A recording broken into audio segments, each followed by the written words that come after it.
upset and just leave. Gun control keeps everyone safe. Or maybe she understands that we can't protect people from bad guys with guns if we don't have good guys with guns. My guess is she's upset because gun control conversations in America are always centered around what makes white people feel safe. All too often, black people are left completely out of the conversation. I'm leaving black people out? My wife is black. Oh no, I just became one of those people. Afraid so. And I'm afraid that historically, gun control has been used to control and criminalize people of color.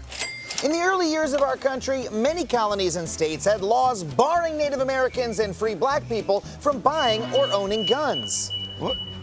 But I have a receipt. And racist fears of black people have continued to inform our gun control laws. In 1960s California, the Black Panthers resisted police violence in Oakland by patrolling the city with guns. We have a right to protect our communities against police officers abusing their power. Defending yourself against a tyrannical government, I'm all about that. Well, state lawmakers responded by passing a bill that banned open carry. The bill applied to all Californians, but it was meant to blatantly target the Black Panthers. And that bill was signed by then California Governor and NRA member Ronald Reagan. I'm just not comfortable with certain people carrying guns for reasons. Ava! Oh. Babe, I'm so sorry. I had no idea gun control used to be so racist. Is that what you told her? Well, I wasn't done. So not my responsibility to teach white people their own racist-ass history. All right, White Urkel, I'll take it from here. Please do, and thanks for the compliment. Sarah, even today, a lot of gun control laws really end up being about controlling black people. In the mid-2000s, the Bureau of Alcohol, Tobacco, and Firearms performed 10 years of stings to combat gun crime. A full analysis found that 91% of people arrested were people of color.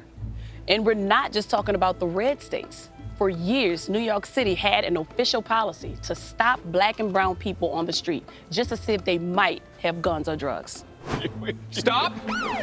Sir, you're in a public place and you look, dangerous. What? Oh, sir. Records show that these stops almost never found guns. Between 2004 and 2012, 4.4 million people were stopped, but only 1.5% of them had weapons. Me and my family have gotten jaywalking tickets from the NYPD after they didn't find anything in the stop and frisk. They weren't stopping criminals, they were just stopping black people. Ava, I'm sorry. I had no idea. You've never talked about it. It's not her responsibility to talk about it. It's our responsibility as a country. This is James Foreman Jr., Pulitzer Prize winner and author of the book Locking Up Our Own.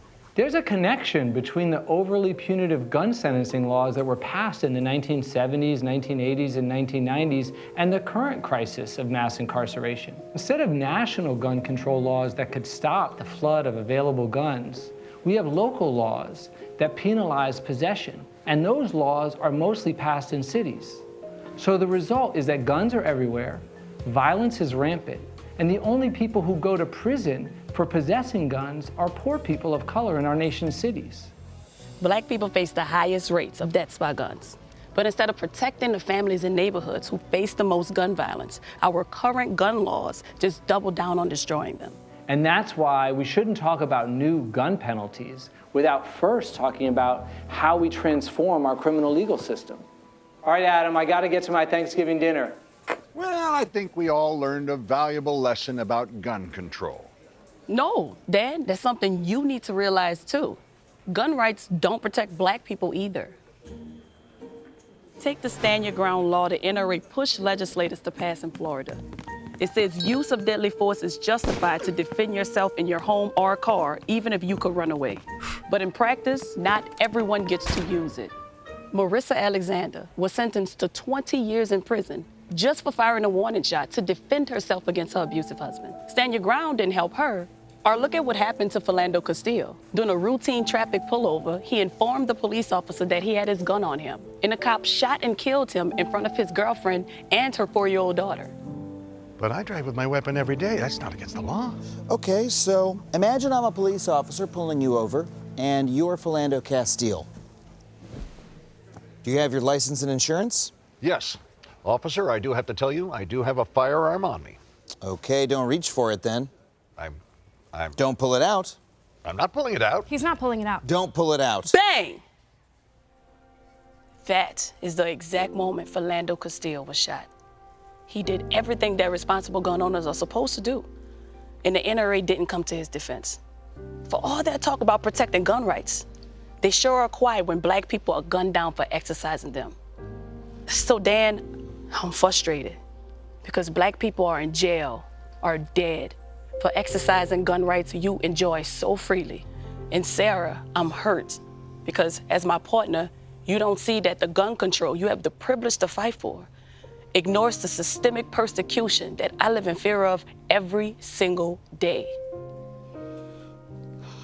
I'm gonna head back. Wait, do you want to ride?